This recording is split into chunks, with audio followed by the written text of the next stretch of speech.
El siguiente ejercicio representa una caja de 10 kilogramos que se mueve con velocidad constante sobre una superficie horizontal. El coeficiente de fricción en la misma es de 0,20. Es estirada por medio de una fuerza F completamente horizontal y paralela a la superficie, y se pide encontrar la fuerza de fricción cinética y la fuerza F con la cual está siendo estirada. Primeramente se debe analizar cuál es el estado de movimiento en cada uno de los ejes para determinar si la sumatoria de fuerzas es igual a cero o es igual a m por a, es decir, es igual a m masa por aceleración. Será igual a ma cuando se mueva con aceleración o cuando tengamos una fuerza más grande que otra o cuando se declare en la redacción del ejercicio. Y será igual a cero cuando se mueva con velocidad constante, es decir, en equilibrio dinámico, o cuando tenga velocidad cero, es decir, cuando se encuentre en equilibrio estático. ¿Cuál es el estado de movimiento en cada uno de los ejes y cuál sería el resultado de la sumatoria de las fuerzas en cada uno de ellos? Efectivamente, la sumatoria de fuerza en X es igual a cero debido a que esta caja se mueve con velocidad constante, es decir, se encuentra en equilibrio dinámico en el eje X. Y la sumatoria de fuerzas en Y es igual a cero debido a que está en equilibrio estático, con velocidad cero, es decir, ni sube ni baja con respecto a ese eje. El siguiente paso consiste en determinar cuáles fuerzas actúan sobre la caja y cuál es su dirección.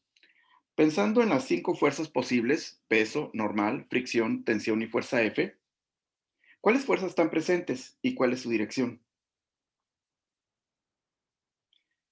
Efectivamente, en el eje vertical tiene el peso, que es una fuerza que siempre está presente en todos los objetos y se dirige hacia el centro del planeta. Contrario al peso, tenemos una fuerza de reacción llamada normal, que se presenta cuando el objeto se apoya en una superficie. En este caso, pues sí hay una superficie horizontal. Esta fuerza normal siempre forma un ángulo de 90 grados con respecto a la superficie, es decir, siempre es perpendicular. Por otra parte, en el eje X tenemos la fuerza F, que la está estirando hacia la derecha, representado ahí con un vector de color verde, y a 180 grados con respecto al movimiento se encuentra la fricción cinética. Existe porque se está moviendo y además tenemos un coeficiente de fricción de 0,20 en esa superficie. La fricción cinética siempre va a ser paralela a la superficie y siempre formando 180 grados. El diagrama de cuerpo libre quedaría, como se muestra ahí abajo, dos fuerzas en X, dos fuerzas en Y. Es muy importante para poder determinar las ecuaciones en cada uno de los ejes. Partimos del supuesto que en el eje X las fuerzas hacia la derecha serán positivas, las fuerzas a la izquierda serán negativas. Y en el eje Y, las fuerzas que apunten hacia abajo serán negativas y las que apunten hacia arriba serán positivas. ¿Cómo quedaría la ecuación de fuerzas en el eje X? Efectivamente, la ecuación quedaría fuerza más menos fricción cinética, negativa porque apunta a la izquierda, igual a cero. Fuerza menos fricción cinética igual a cero, y entonces fuerza es igual a fricción cinética. No podemos avanzar más debido a que no conocemos el valor de la fuerza ni de la fricción cinética. ¿Cómo podríamos conocer el valor de la fricción cinética? Así es, no podemos hacerlo a través de la ecuación en el eje X porque hay dos incógnitas, pero tenemos la ecuación de la fricción cinética. Se vería de la siguiente manera. Fricción cinética es igual a coeficiente de fricción por normal. Mencionamos que ya tenemos el coeficiente de fricción cinético, que es de 0,20, pero no tenemos la normal. ¿De dónde podríamos obtener la normal? Del diagrama de cuerpo libre, considerando el eje vertical. Normal más menos W más menos peso. ¿Por qué negativo? Porque se dirige hacia abajo, lo igualamos a cero.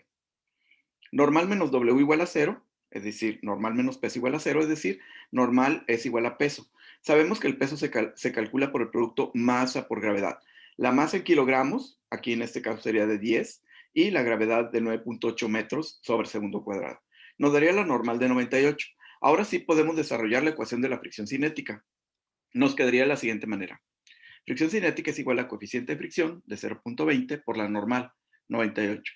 La fricción sería de 19,6 newton. Ahora bien, tenemos la fricción, pero no tenemos la fuerza F.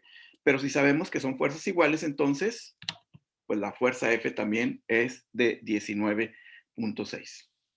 Recapitulando el proceso, primero establecimos si la sumatoria de fuerzas era igual a cero o era igual a ma. Después definimos cuáles fuerzas estaban presentes en esta caja. Posteriormente sacamos las ecuaciones en el eje X, primeramente en el eje X, pero no llegamos muy lejos porque teníamos dos incógnitas. Nos dimos cuenta que podíamos resolver, pero necesitábamos desarrollar la ecuación en el eje Y. Obtuvimos ahí la normal, sustituimos, obtuvimos fricción cinética y sabíamos que ambas fuerzas eran iguales.